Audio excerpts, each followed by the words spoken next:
Meus amigos, esta semana nós tivemos muitas novidades no Brasil e no mundo, né?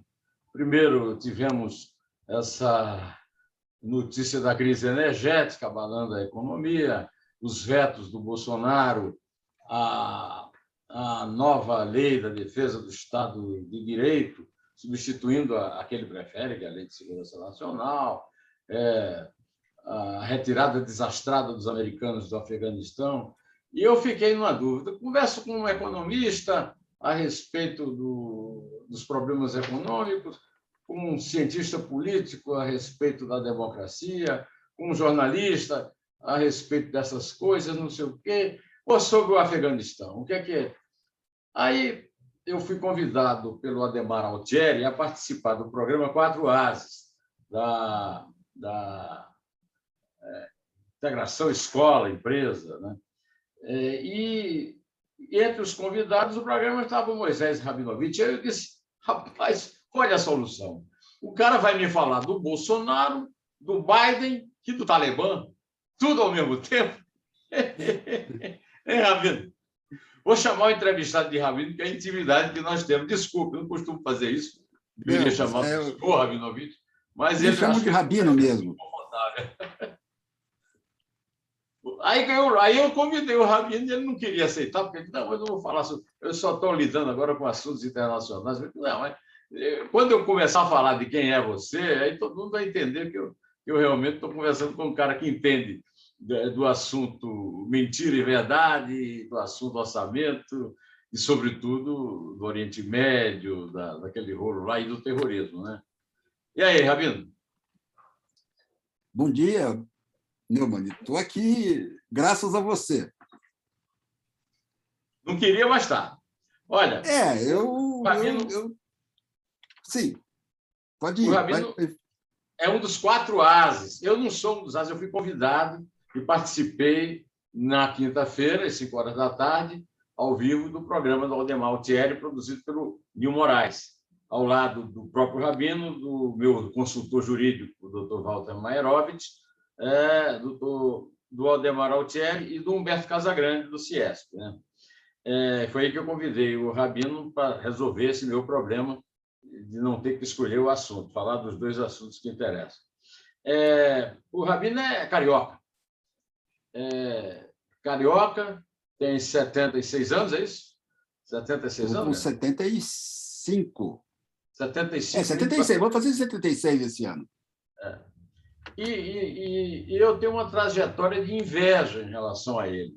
Eu vou lhe contar essa inveja aos poucos, aos passos, né, aos soluços, né?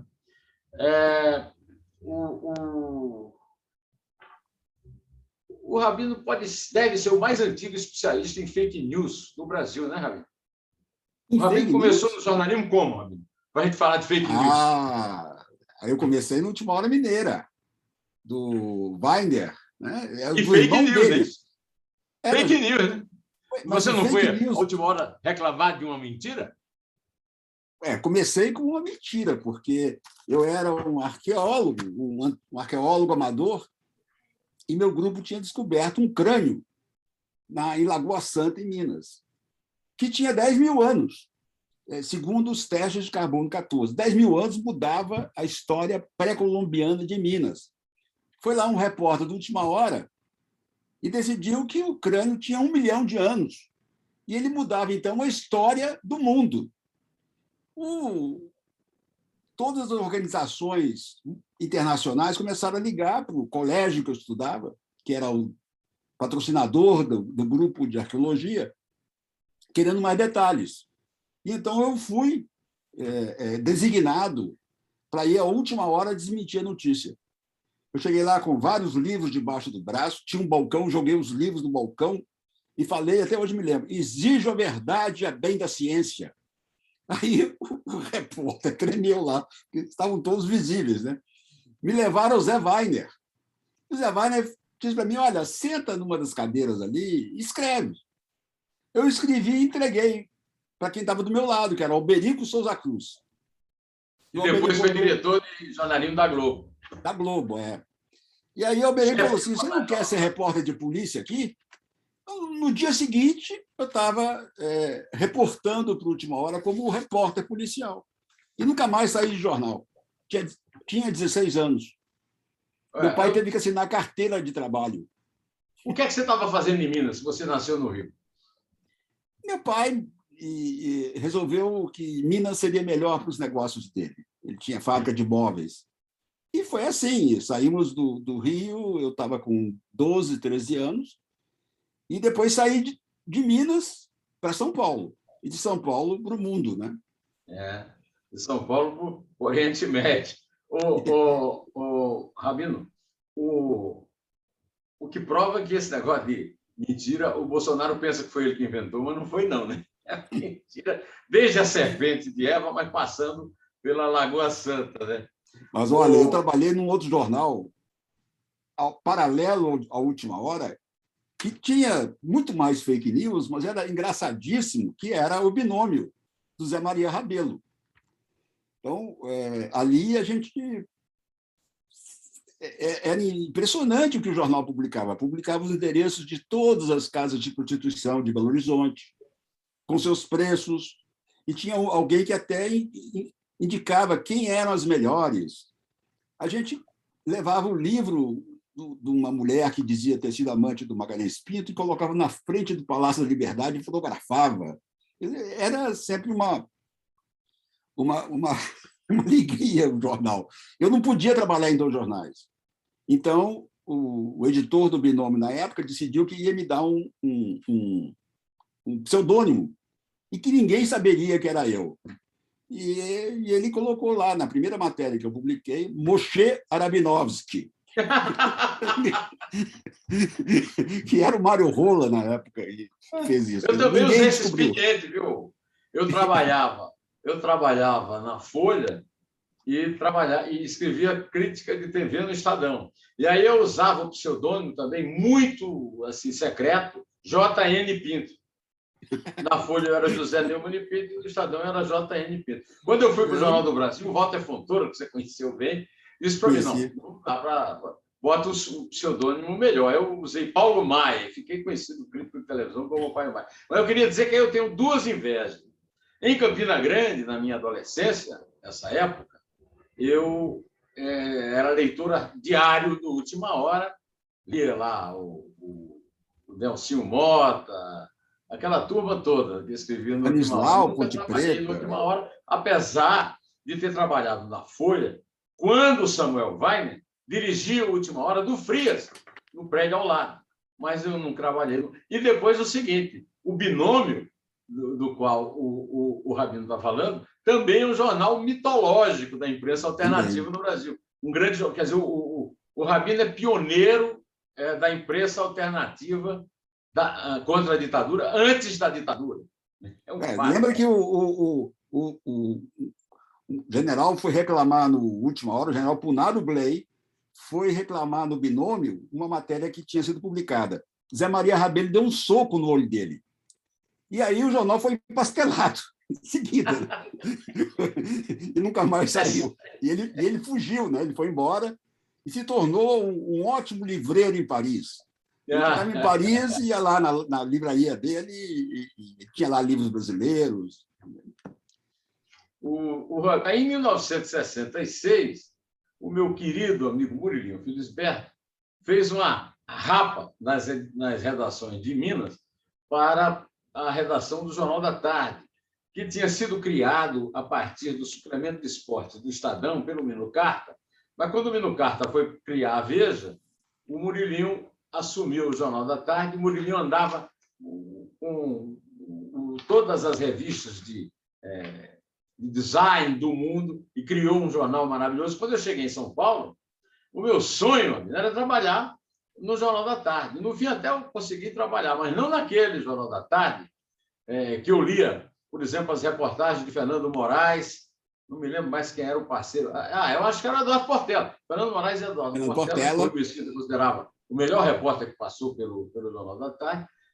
Fernando Portela. Né?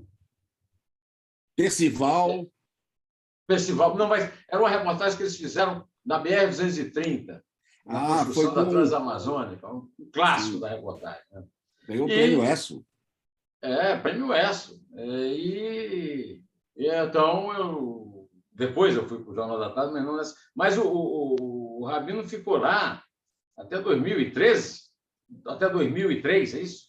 Eu fiquei até o Pimenta Neves. Não, isso foi na volta. Eu fiquei até o jornal me mandar para o exterior, porque quando você vai ser correspondente, você passa a ser do grupo e não mais do Jornal da Tarde. 77, né? 77 você foi 77 para o Oriente Médio. Você morava onde? Em Jerusalém, né? Morava em Tel Aviv, mas ficava muito em Jerusalém, porque era a capital. O engraçado aí, Neumann, é que o jornal foi comunicar à embaixada israelense que estava me mandando para lá, né? E quem comunicava era o Laerte Fernandes, que você conhece muito bem. O E o popular Laerte, Pimpão. o Laerte falou com o embaixador: estamos mandando para lá o Rabino. O embaixador ficou em silêncio e disse: mas para que mais um? Bom, mas aí você ganhou o prêmio ESSO por causa do prêmio Nobel, né, do Anwar al-Sadat. Não ganhei prêmio ESSO, eu fui lá, cobri. Eu ganhei Você cobriu, você esteve lá em São Paulo. Eu ganhei quase todos os prêmios ESSOs de equipe do Jornal da Tarde. Eu chefiei equipes dos incêndios, dos grandes incêndios de São Paulo. O prêmio Nobel, eu fui para a Suécia. Eu fui com Menachem Begin. Fomos todos para lá. Eu me lembro bem porque, nessa época, foi nesse período que morreu a Golda Meir, lá em Jerusalém. Israel. E havia muitas manifestações contra a paz que não incluía os palestinos. Lá foi na Noruega a entrega do prêmio. O Prêmio Nobel da Paz é sempre entregue na Noruega. Em Oslo. Oslo. Então tá. Olha, então vocês estão vendo que vocês estão conversando com uma figura histórica. Então, mais um dado histórico. Ele também é um repórter que cobriu os grandes atentados palestinos dessa época, porque teve paz e teve guerra, né? Não, cobri várias guerras, Neumann. Eu cobri as guerras do Líbano, fui até Beirute, fiquei em Beirute, cobri depois o bombardeio israelense na usina nuclear de Osirak, no Iraque, né? Cobri depois as mortes, o assassinato de Sadat, o assassinato de Rabin. Eu já estava nos Estados Unidos, mas o jornal me mandava de lá para Israel, porque eu já tinha conhecimento bastante das fontes, sabia me conduzir lá. E depois eu cobri El Salvador, várias eleições na Argentina, a invasão do Panamá, Ruanda, foi a Ruanda também, no genocídio, enfim, e cobri a tragédia que foi a AIDS, logo no começo. Fui ver a AIDS na África, né? Que era o começo, e também na Califórnia, onde as pessoas mais morriam. Enfim, a trajetória contém muitos acontecimentos, né, importantes do dia a dia de que eu participei. Eu participei do fim da União Soviética, dos encontros Reagan-Gorbachev, e por aí. Olha, nós já nos encontramos várias vezes, em várias redações, em várias casas de amigos, e eu nunca te perguntei isso. É verdade aquela história de que depois da Guerra dos 7 Dias, o general Moshe Dayan chegava em qualquer lugar, fazer uma compra, comer num restaurante, assinava um cheque. O cheque nunca era descontado, porque era exibido num quadro. Eu achei essa história ótima e achei que quando eu ganhasse o prêmio ESSO, eu também ia fazer, mas nunca todos os meus cheques foram descontados. Foram descontados. É verdade isso? É verdade, isso acontece com vários outros, né? Ídolos em Israel.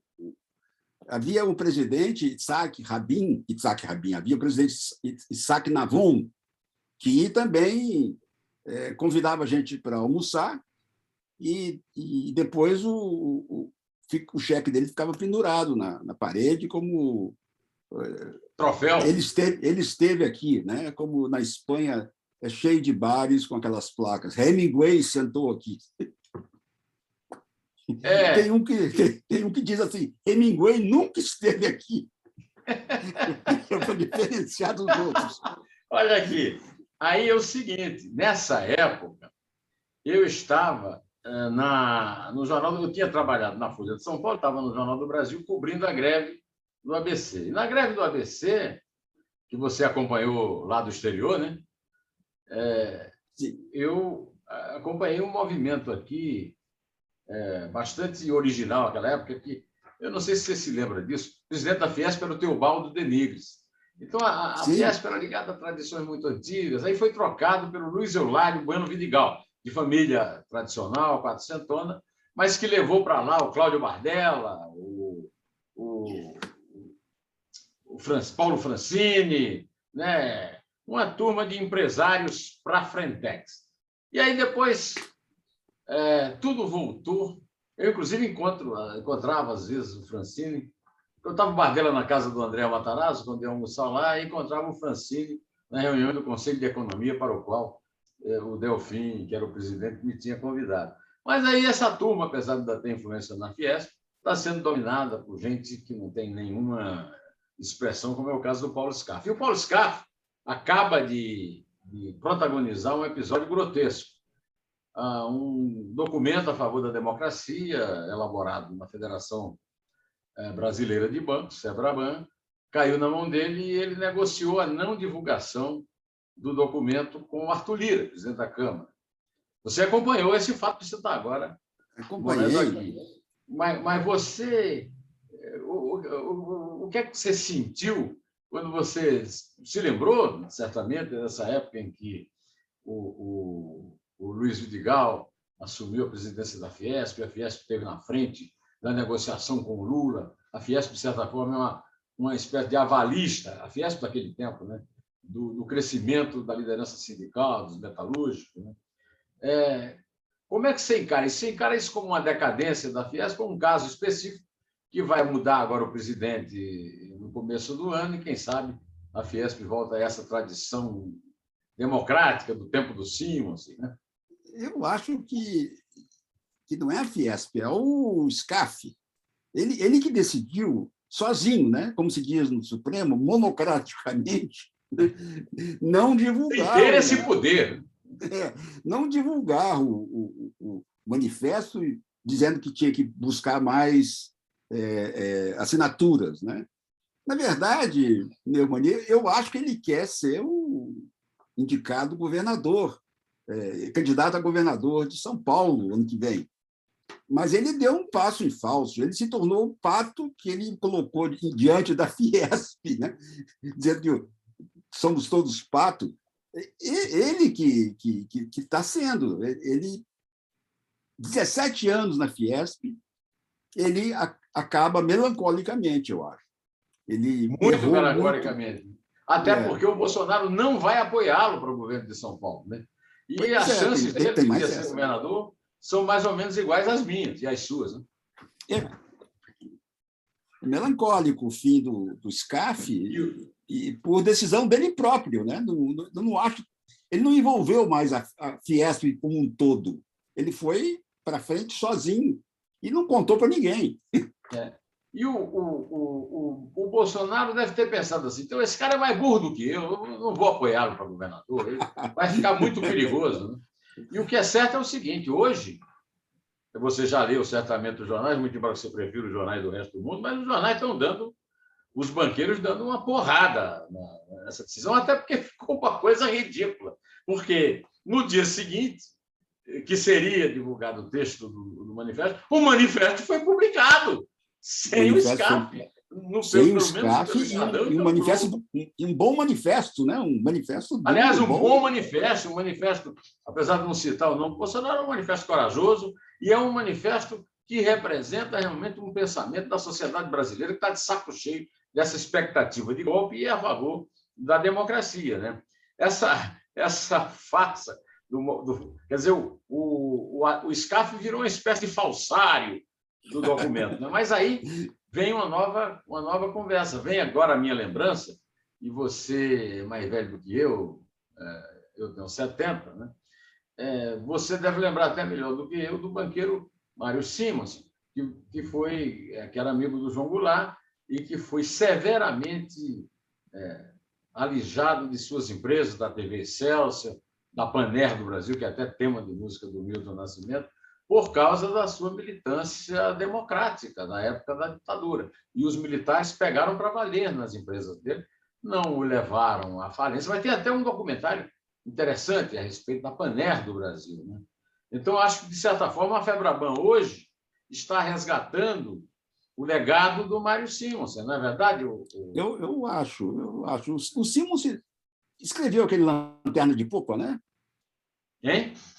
O Simonsen que escreveu Lanterna de Popa. Não, Lanterna de Popa é do Roberto Campos. Roberto Campos, sabe? Desculpe. Não, o Simonsen era dono da TV Excelsior, era dono da Paner do Brasil e tinha negócios industriais, bancários. Lanterna de Popa, um grande sucesso literário do Roberto Campos, lançado pelo meu amigo, meu editor, Zé Mário Pereira. Sim, mas, de certa forma, né, os banqueiros têm demonstrado, no caso do documento que eles emanaram hoje, né, mais coragem do que muitos chefes de instituições com os quais eu contava para evitar esse surto de autoritarismo do Bolsonaro. Até porque o Bolsonaro ele mente até quando ele apoia. O Bolsonaro nunca apoiou o golpe de 64. O Bolsonaro era golpista contra 64, quando, aliás, ele nem era nada, né? Era um menino. Mas está com gente lá que era golpista, frotista, como é o caso do general Augusto Heleno, que era capitão e era ajudante de ordem do general Silvio Frota quando o Geisel o demitiu, abortando o golpe. Então, esse pessoal, o Walter Braga Neto, o próprio Bolsonaro, são todos discípulos do Carlos Alberto Brilhante Ustra, torturador e assassino, e golpistas contra o projeto de abertura democrática do Geisel. O Bolsonaro tinha, pelo menos quando ele tinha um gabinete na Câmara, fotos de todos os presidentes militares, generais, mas, na verdade, ele era golpista contra o penúltimo desses presidentes, que o chamou, inclusive, de mau militar, numa entrevista que foi publicada num livro da Fundação Getúlio Vargas. Então, isso aí eu quero tratar com você por causa do fim da Lei da Segurança Nacional, né, Ramin? Sim, eu lembraria mais ainda que a Febraban peitou a ameaça do Banco do Brasil e da Caixa de se retirarem. Eles recuaram covardemente. Recuaram covardemente. Saíram da Febraban covardemente e retiraram covardemente. Então, desde isso eu fiquei sabendo, e esse presidente da Caixa é genro do Léo Pinheiro, aquele empreiteiro do Mensalão. Né? Mas, nessa época, né, você foi para o Diário do Comércio, você criou o portal do Estadão, não é isso? Eu juntei o Estado, o Jornal da Tarde, e a Agência Estado e Rádio Dourado num só portal. Eles tinham cada um seus sites. Eu voltei de Paris, eu estava lá em Paris pela revista Época, eu voltei para fazer essa junção. E deu muito certo. Até hoje, o portal une todos os produtos do Grupo Estado. E nós começamos com uma audiência enorme, gigantesca. E era o tempo em que site bom era aquele que dava notícia na hora, né? Em cima do que estava acontecendo. E nós disputávamos com o UOL. Cada um de nós, o UOL e nós, tínhamos a televisão, o monitor ligado no site do outro, para ver quem chegava primeiro as notícias. Mas foi uma bela... Quando não chegava, confirmava e dava, né? Olha, foi dado com exclusividade pelo UOL, mas nós confirmamos a notícia, né? Aí você foi para o Diário do Comércio, em 2003? Por aí, Fiquei lá Mas 11 dirigiu anos. o Jornal da Associação Comercial, Diário do Comércio. Foi. Que Quem era era um o presidente? jornal... Era o Afif? Era o Afif que sempre gostou do jornal, era um ótimo pauteiro, e ele achou que aquele jornal octogenário estava caminhando para a morte e resolveu revigorá-lo. E foi o trabalho que ele passou para mim e que foi muito facilitado porque havia ótimos jornalistas do JT desempregados no mercado. Inclusive, eu contei com as visitas semanais do Murilo Felisberto. Ele ia lá para depois almoçar na Bolsa de Valores. Ele gostava lá de um bacalhau que servia no 10º andar. Hoje não existe mais. Mas com a turma do JT, desempregada, e mais alguns conselhos do Murilo, né, o jornal ganhou mais valor, os assinantes começaram a reclamar quando ele não chegava, nós fizemos um suporte industrial que o manteve ágil, vivo e competente. E ele fechou depois. Hein? Foi um excelente jornal. Aí depois virou de novo, aí virou, como é que chama? Portal também, né? Ele fechou e virou internet. Ele fechou porque deu um prejuízo. Mas hoje se sabe que o prejuízo maior foi o de uma funcionária que desviou milhões de publicidade publicadas e jamais pagas. Então, teve essa tristeza que está sendo um processo na polícia, eu já depus.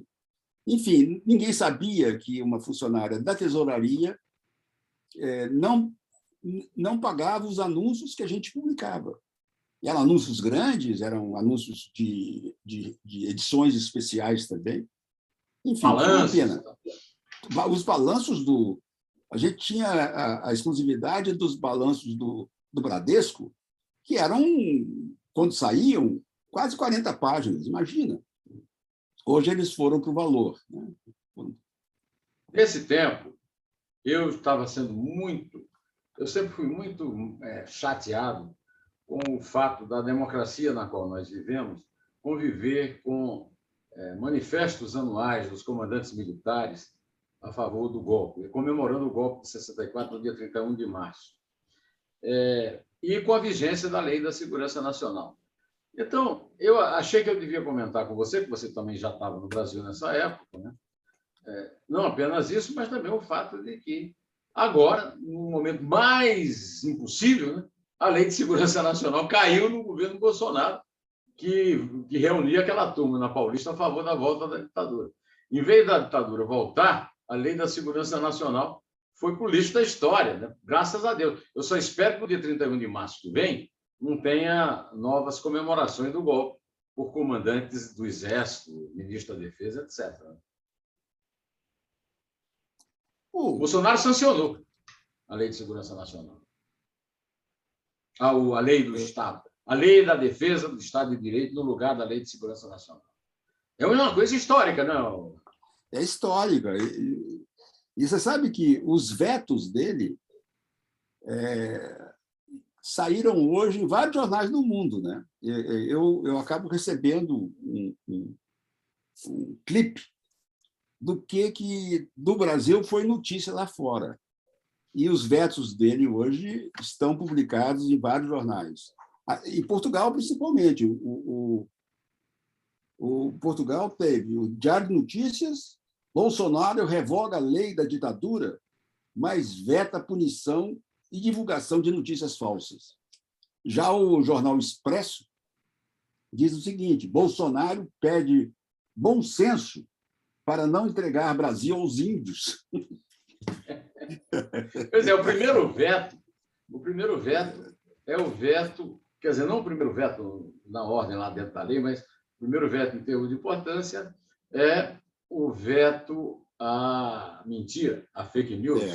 Quer dizer, é um veto que atinge diretamente a capivara, a folha corrida do presidente Jair Bolsonaro e dos seus filhos, os 3 políticos e o pretendente a político, Flávio, Carlos Eduardo e Jair Renan. E o próprio Bolsonaro está sendo processado pelo Tribunal Superior Eleitoral, um processo, e mais 4 no Supremo Tribunal Federal, todos relativos a mentiras, a fake news, a descriminalização.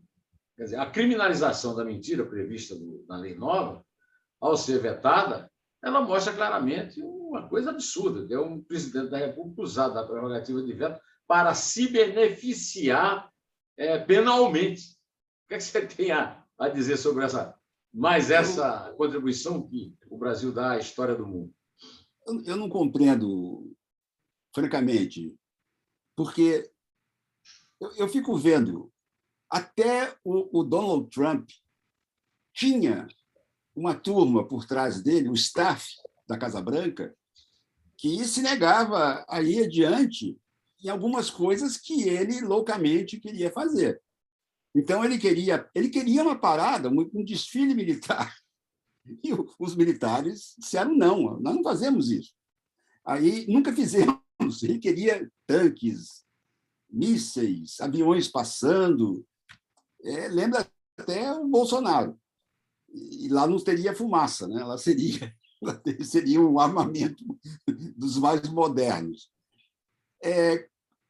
Eu quero te lembrar uma coisa. O dia que o Trump atravessou para frente da capela e chamou o general foi desavisado e no dia seguinte pediu desculpas. Comandante do exército americano. O mais foi uma palhaçada, porque o Trump segurava a Bíblia de cabeça para baixo e fingia que estava lendo ainda por cima. Agora, os militares se reuniram antes da transmissão de poder na Casa Branca para decidir o que fariam se o Trump resistisse a passar para o Biden o poder americano. Aqui, o que se vê é o contrário, é uma turma que só diz sim e que insufla mais. Não tem um freio, não tem uma turma que pega o presidente e diz assim, olha, isso não pode, isso não se faz. Ele faz o que ele quer. Isso, para mim, é o único no mundo. Eu contei ontem para você que no meu tempo de Israel, o Menachem Begin ficou praticamente doido. Ele tomava comprimido sem parar para várias coisas, depressão, para isso e para aquilo. E um dia ele chegou alegre na televisão e começou a mostrar, ó, esse comprimido eu tomo, esse comprimido aqui, esse comprimido. Tiraram ele, levaram ele para um repouso, porque isso não se faz. Um país que vive cercado de inimigos, o primeiro-ministro vai à televisão e se mostra tão frágil, né? Aqui, é essa diferença que eu não compreendo. Por que no Brasil um homem como Bolsonaro se mantém no poder depois de tudo que ele já fez e que é um colosso de barbaridades, né? E, no entanto, está aí criando mais casos, cria um caso atrás do outro. E, claro, você diz que tem um grupo golpista que quer, né?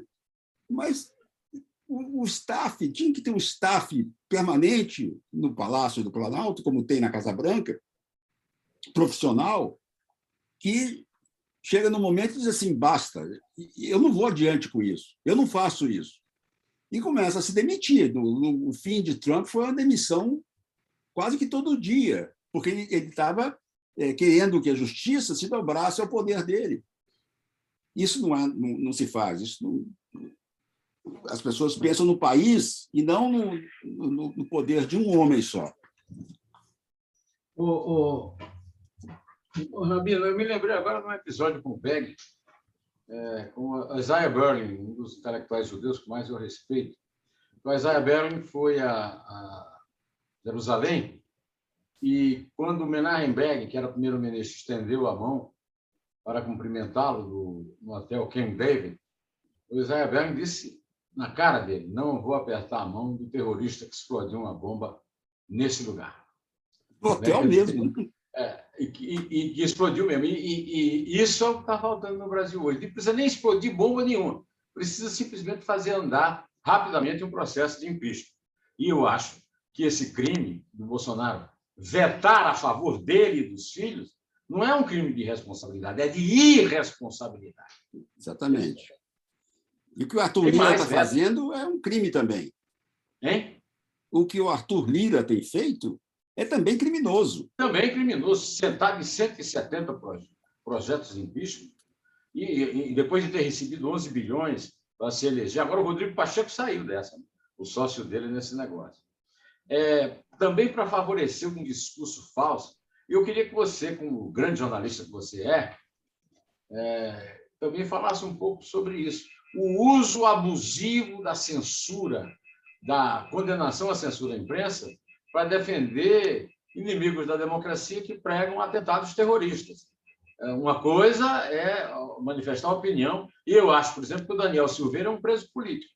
Mas outra coisa é você ir soltar fogo na frente do Supremo, ameaçar bater no Alexandre de Moraes. Aí não, aí é agressão física, outra. A censura à imprensa não abriga esse tipo de crime. Quer dizer,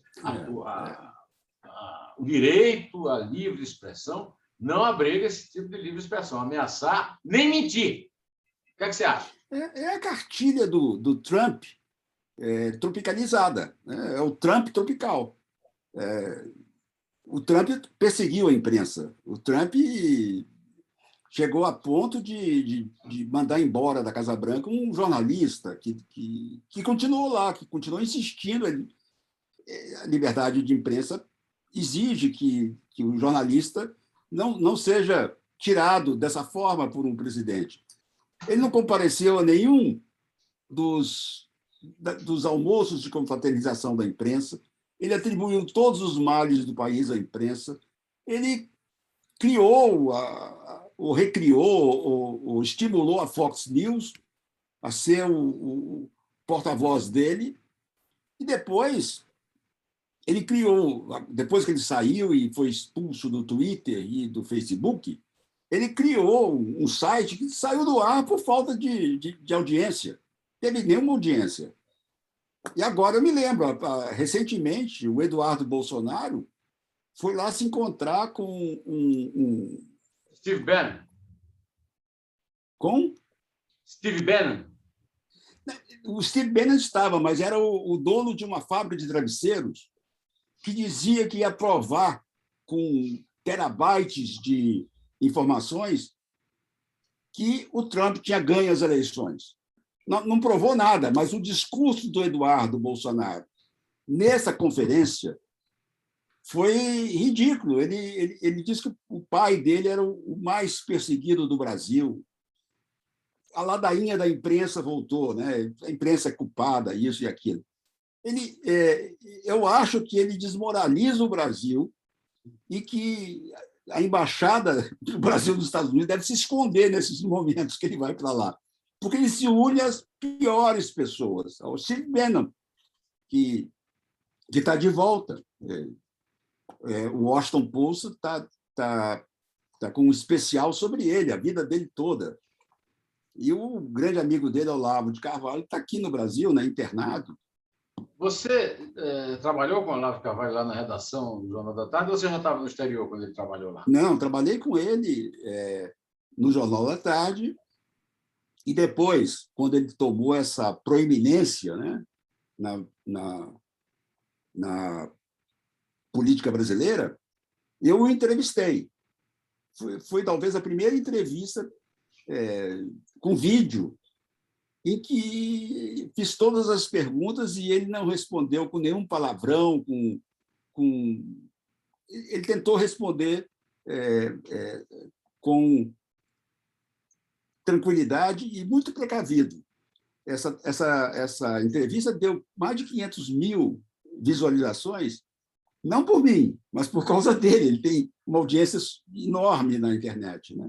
Não sei se hoje está a mesma coisa, Mas eu conheci, eu acompanhei a trajetória dele desde que ele era comunista, depois ele virou um islamita, né? Ele achava que o mundo ia acabar e estava construindo uma arca de Noé, porque ia ser por inundação. Depois ele virou católico, depois ele virou um homem de direita e foi para os Estados Unidos, porque a vivência dele no Brasil estava muito complicada. E agora ele está de volta, porque nos Estados Unidos é muito caro a hospitalização e aqui ele está, não sei como ele foi para o hospital. Cara, aqui ele deve estar em algum hospital público. Agora, nesse dia que ele te deu entrevista, ele tomou banho? Não posso dizer, não sei. Não, porque ele tinha um cheiro meio desagradável. Bom, eu estava longe dele, foi uma entrevista remota. Ah, remota. Ele estava naquele escritório dele com uma mesa grande. Você se preservou. Preservou pelo menos a narina. Mas voltando, já que falamos do Olavo de Carvalho, outro veto do Bolsonaro, condizente com a política dele, mas não com os interesses nacionais, é a preservação dos militares também na criminalização das suas atitudes golpistas. Né? O Bolsonaro protege a si próprio, aos filhos. E agora, o negócio dos militares é bastante, sei lá, controverso, porque você certamente conheceu muito bem o Luiz McLuhan. Sim, grande McLuhan. Esse livro é um clássico. O Luiz McLuhan foi um grande repórter, não está mais entre nós. Um dos grandes repórteres. Aqui está toda a história que eliminaria o Bolsonaro da história, se o Exército não tivesse sido tão conivente dele, como mostra. Inclusive o general Leônidas, que é tido como um grande democrata e tal, que permitiu essa decisão estapafúrdia que o Luiz escreve no livro, com uma votação de 8-4 a favor dele no Superior Tribunal Militar. Você lembra, você certamente deve ter conversado até com o Luiz sobre isso, né? Que ele apresentou, a Justiça fez 4 laudos sobre croquis dos atentados à bomba que ele planejou com o capitão Fábio. 2 foram concluídos que eram dele, e 2 que o laudo não tinha conclusão.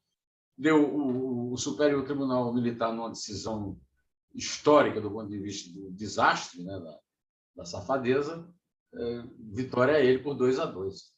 Né?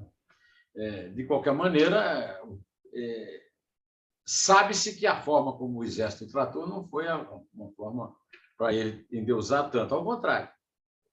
Tem um querido parente meu que sempre me fala que ele está se vingando do Exército. E o último entrevistado aqui nessa sala foi o Aldo Rebelo, que foi ministro da Defesa e que, de certa forma, concorda com esse meu parente. Né? Conhece bem as Forças Armadas. De qualquer maneira, se você quiser, você pode comentar também esse veto pró-militar que o Bolsonaro... E também aproveite para dizer se você é a favor da derrubada de todos os vetos dele ou não. Ué, sou contra. Não, você é a favor da derrubada dos vetos, tá certo? Sim, claro, sou contra os vetos. Mas todos somos a favor da derrubada dos vetos. Parece que os vetos vão ser derrubados. Tomara. Olha, em Minas, eu tive um professor que foi preso uma noite, comigo também, porque nós estávamos pichando a rua. Tinha um pessoal circense escrevendo nos muros, vá ao circo, vá ao circo. E nós entramos no meio deles e começamos a pichar PCdoB, revolução é solução, porque era juventude. Né? E aí um guarda chegou para um dos nossos e perguntou, isso aí que vocês estão escrevendo não é proibido? Ele falou assim, pergunta para o seu chefe. O cara perguntou e fomos cercados pelo DOPS, que nos levou todos, circo e jornalistas e professores para o DOPS. Ele reagiu à prisão e a calça foi rasgada. Eu fui solto no dia seguinte, porque eu era jornalista, estava cobrindo, né, o que estava acontecendo. E ele me pediu, Rabino, pede a minha mulher que me mande uma calça nova. Eu pedi à mulher dele e a mulher dele foi levar a calça no DOPS, só que ela não viu os bolsos. E nos bolsos estavam os planos de ataque à 4ª Região Militar. né? Ele ia envenenar as águas, né? Ele teve que fugir do Brasil. Esse episódio é o mesmo episódio do Bolsonaro com relação ao Exército. Ele não acabou não punido. O outro, coitado, foi morrer no exterior, nunca mais voltou ao Brasil. E era um professor bastante conhecido e conceituado, mas só que tinha uma mulher um pouco ingênua, né? Desatenta. Desatenta. Ou então estava a fim de se livrar dele para ficar com a herança. Escuta, agora é o seguinte, agora eu vou fazer a entrevista que eu prometi fazer com o Rabino. Eu enrolei o Rabino e pedi para ele falar da experiência dele, mas eu queria que ele falasse mais do assunto que eu vou falar agora. Em 2001, o Fernando Henrique me chamou para dar uma entrevista exclusiva, Wanda Tavares, ele e eu, a respeito do Brasil e tal. E aí o Rui Mesquita me perguntou, mas por que o presidente quis falar com você? Eu digo, não, ele quis mostrar para mim que ele passou uma bola nas pernas do Itamar. E lá num congresso do MDB e tal. Só que a entrevista era espetacular, mas eu estava indo para o Estadão, estava na Marginal, no meu carro, ouvindo a explosão da minha entrevista. Minha entrevista não foi nem publicada, porque naquele dia, 11 de setembro de 2001, o Al-Qaeda explodiu as Torres Gêmeas. Fato histórico espetacular do domínio do terrorismo no mundo.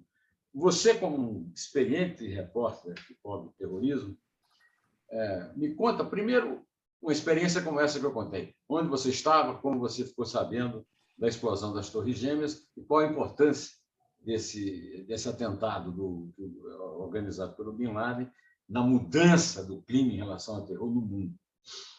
Eu estava em São Paulo e recebi ordem do jornal de preparar a mala para... O Murilo que me chamou e disse, prepara-se para viajar. Então, eu vim para casa, preparei a mala. Ainda não sabia para onde eu ia. Estávamos lá considerando qual seria o lugar. Eu falei, de qualquer forma, Israel é um ponto nevrálgico, de lá pode-se ir para o Iraque, Paquistão, Afeganistão, o que for. E quando eu estava preparado, recebi um outro chamado dizendo, olha, você não vai mais, porque o jornal considera que você deve ficar agora na retaguarda, ensinando a sua experiência, passando a sua experiência para os outros. E foi o Lorival Santana. E ao Lorival eu dei todos os meus endereços, meus contatos e tudo. E ele foi muito bom, foi muito bem e continua sendo muito bom até hoje. Enfim, então eu produzi a edição que saiu no dia seguinte do Jornal da Tarde. Foi um atentado como nenhum outro, né? E que conteve lances impressionantes, como os Estados Unidos ensinaram os terroristas a voar. Eles tomaram aulas lá mesmo, né? Como o avião da Filadélfia não chegou até Washington, onde ele era destinado a cair na Casa Branca. O outro, que chegou a Washington, caiu na ponta do Pentágono e ali fez um estrago e matou gente.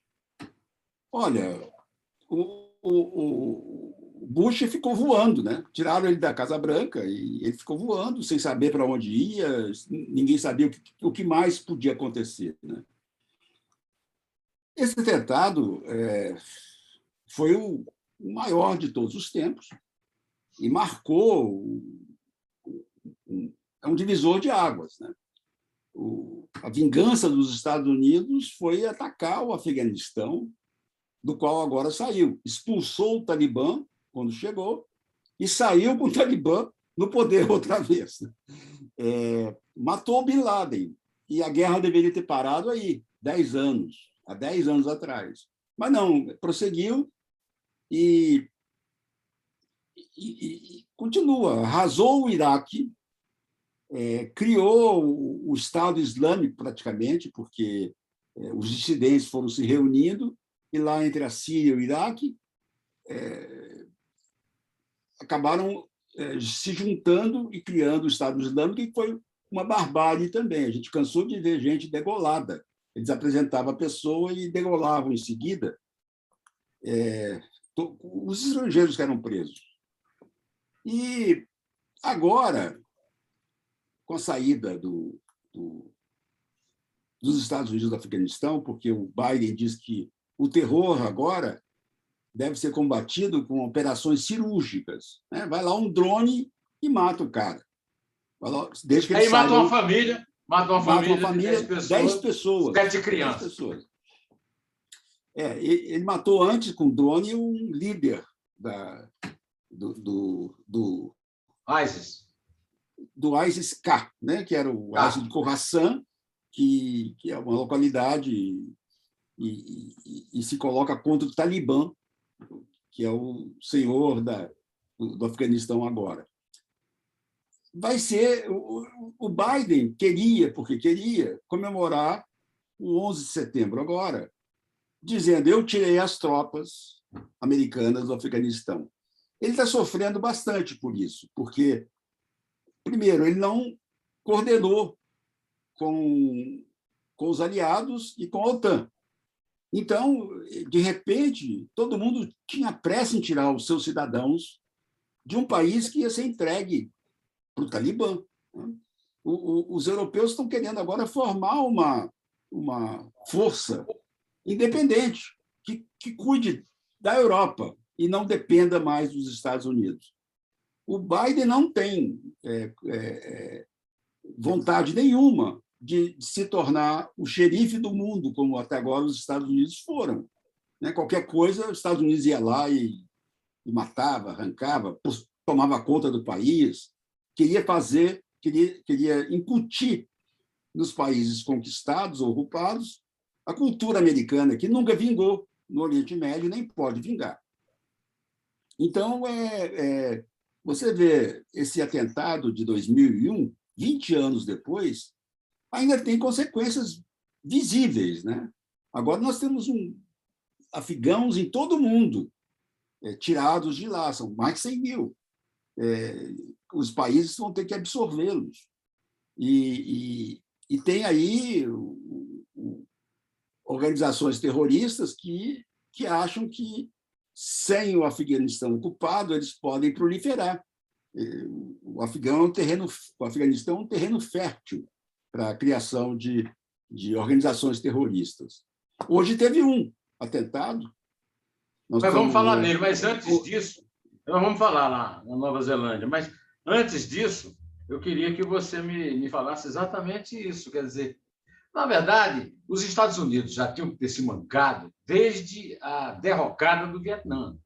Agora, como você diz, matou o Bin Laden, adeus, não tem que intervir em lugar nenhum, Iraque, deixa que cada um resolve o seu problema. O resultado, para mim, quer dizer, o grande fracasso dos Estados Unidos é ter armado o inimigo.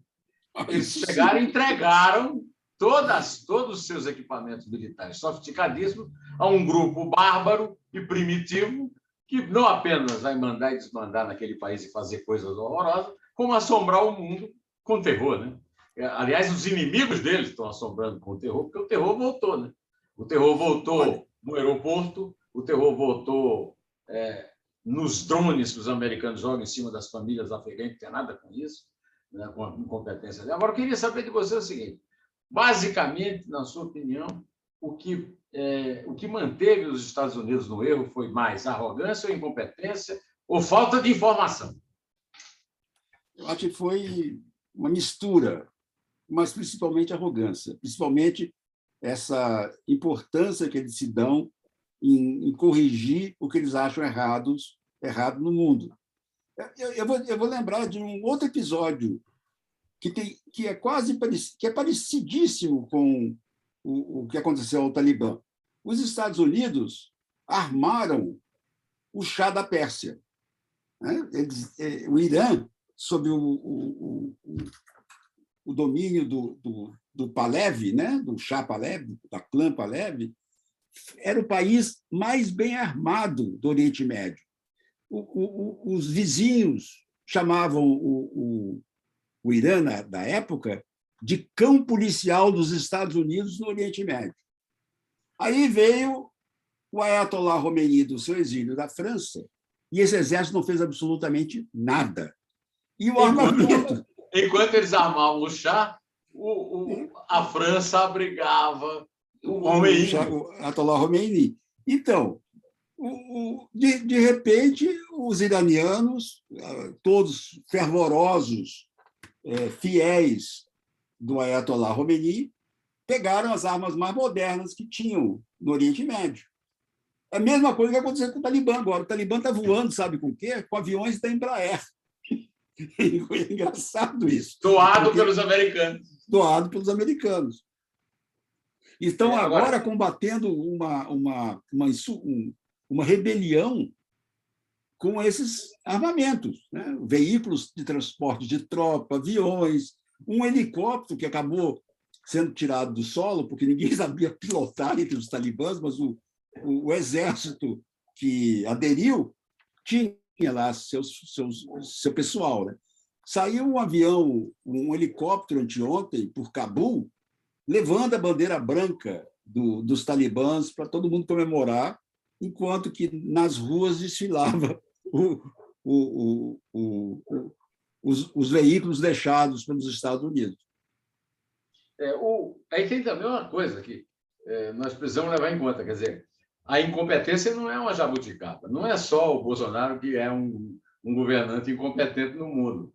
Tem muito. E o Joe Biden dele... Eu fiquei até comovido, ele chorando lá. Mas o presidente americano não tem que chorar, tem que ser informado, resolver e ser competente, e eles não foram, né? Aliás, ele, o Trump, o Bush, o Obama, todo mundo. Né?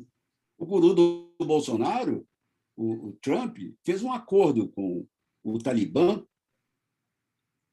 e soltou todos os prisioneiros talibãs que estavam em Bagram. Entre eles, o homem que está agora na presidência, o líder supremo do Afeganistão. E é isso, são caminhos errados que esses líderes tomam, às vezes monocraticamente, às vezes por intuição pessoal, e dão errado, né? O Biden, coitado, ele é reconhecido pelos americanos, embora as pesquisas mostrem que ele caiu bastante, pelos dramas pessoais. Ele perdeu lá o filho. A mulher e uma filha, o filho. Então, ele, quando chora ou quando tem um drama televisivo, as pessoas se identificam com ele, né? E ele, sei lá, tem essa postura que dá pena. A gente lembra do caso dele. Enfim, você sabe aquela história, né? Um morto, às vezes, tem mais audiência nos rádios e TVs e jornais do que uma multidão, né? Uma multidão, você não sabe o que é, né? Mas uma pessoa, sim. Então, é isso. Ele hoje está aí, está indo para as enchentes, ele enfrentou as famílias dos soldados mortos no atentado do aeroporto. Ele foi lá, na base aérea em que chegaram os corpos, e as famílias estavam lá para pegar os corpos e enterrar em seus estados. Ele se condoeu mesmo. Você sente que ele está sendo sincero. Agora, isso não ajuda em nada ele. Nada. E mais, a esposa dele, a primeira-dama Jill Biden, está, ou estava até ontem, junto às famílias dos mortos. Ela visitou todos. Quer dizer, um papel de primeira-dama que a gente não via há muito tempo. Né? Isso levanta um pouco a decadência do Biden. Agora, me fala um pouco da Nova Zelândia. O terrorismo chegou na Oceania. Você tomou conhecimento da notícia na hora, né? Então, como é que foi a sua? Qual é a sua sensação desse desembarque do terror na Oceania? Bom, na Nova Zelândia, um imigrante que chegou em 2006, a partir de 2011, passou a ser seguido pelas forças de segurança. Como disse a primeira-ministra hoje, nós não tínhamos nenhum motivo para prendê-lo, porque se tivéssemos, teríamos prendido. Mas a perseguição a ele era diária, 24 horas por dia, 7 dias por semana. E tanto que ele morreu em 60 segundos. Foi ele gritar Allahu Akbar dentro do supermercado e ele conseguiu esfaquear 6 pessoas, mas em 60 segundos ele foi morto, com 10 tiros, porque o pessoal que o seguia estava ali na porta. Só não entrou porque ele ia de rotina a esse supermercado. E foi lá que ele pegou a faca que ele usou. Agora, antes dele, teve... Bom, ele não é ligado a nenhum grupo, ao que se saiba até agora, mas ele foi influenciado pelo Estado Islâmico, tanto que ele saiu gritando Allahu Akbar, né? Deus é grande, e partiu para o assassinato. Antes, você se lembra que houve aquela mortandade em 2 mesquitas de Christian Church por um supremacista branco, que foi condenado há pouco tempo à prisão perpétua sem direito nenhum a qualquer benefício. E é raro acontecer isso. A Nova Zelândia está, por causa de um caso de Covid, está em estrito lockdown, né? Estrito confinamento. As pessoas só podem ir ao supermercado ou para alguma emergência em hospitais. E foi justamente do supermercado que aconteceu o atentado, que foi um caso isolado. O sujeito era muito conhecido, a capivara dele era conhecida, ele ameaçava sempre um atentado e nunca se deixou ele distante, sempre foi perseguido. Moisés Rabinovich, eu já estou ultrapassando muito tempo, porque eu tinha entendido que ia ter a entrevista, porque eu sei que você é um trabalhador e você tem que fazer a sua produção diária como eu. Mas eu não posso encerrar a entrevista sem lhe perguntar sobre sua expectativa em relação a 7 de setembro. Eu tenho medo, viu? Eu tenho medo, porque atiçou-se muito os bolsonaristas. E vai ter, ao mesmo tempo, em São Paulo, uma manifestação anti-Bolsonaro. Eu não sei se essa proibição de que militares participem de manifestações, que eu ainda não sei se vale para o Distrito Federal, mas outras cidades acho que já estão sob a ordem de não participação, né, de punição a quem participar. Mas é um momento em que o Brasil chega a um ápice de tensão, de barbaridade, das pessoas dizendo chega. As pessoas estão enfadadas. Aqui em casa, quando o Bolsonaro começa a falar, minha mulher sai correndo. Ninguém quer ouvi-lo mais. É impressionante. Esse cara é uma criança, às vezes, eu acho. Ele é teimoso, ele vai diretamente na dissídia, na discórdia, ele promove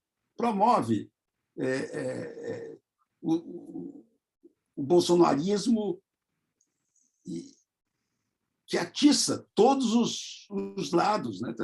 Eu nunca vi tanta gente falar mal dele e ele continuar no poder. A queda dele nas pesquisas também é gritante, né? Ele está com 27% de aprovação, não é nada. Como é que esse homem continua no poder e determinando que o Brasil pule de tensão a tensão, de problemas que ele cria a outros problemas, e o que nos falta fazer é uma enormidade. Ele tem que cuidar da economia, da Covid, de muitas coisas. Ele não faz absolutamente nada. Ele parece que fica no palácio tramando qual vai ser a próxima que ele vai aprontar. Já está desgastado. E eu acho que, se acontecer alguma coisa no 7 de setembro, o Brasil vai mudar. Eu acho que aí a gente vai ver se os militares, se o Exército o acompanhou ou não acompanhou, se a PM se tornou uma milícia bolsonarista ou não. vai ser uma prova de fogo para o Brasil. E é bom que venha logo, porque estamos todos cansados dessa expectativa, dessa espera, né? Eu acho que ele tem que sair antes da eleição, porque ele já disse que a eleição vai ser fraudada, ele já antecipou muito do que ele vai fazer e é capaz de ele fazer exatamente o que o Trump fez, não querer entregar o poder.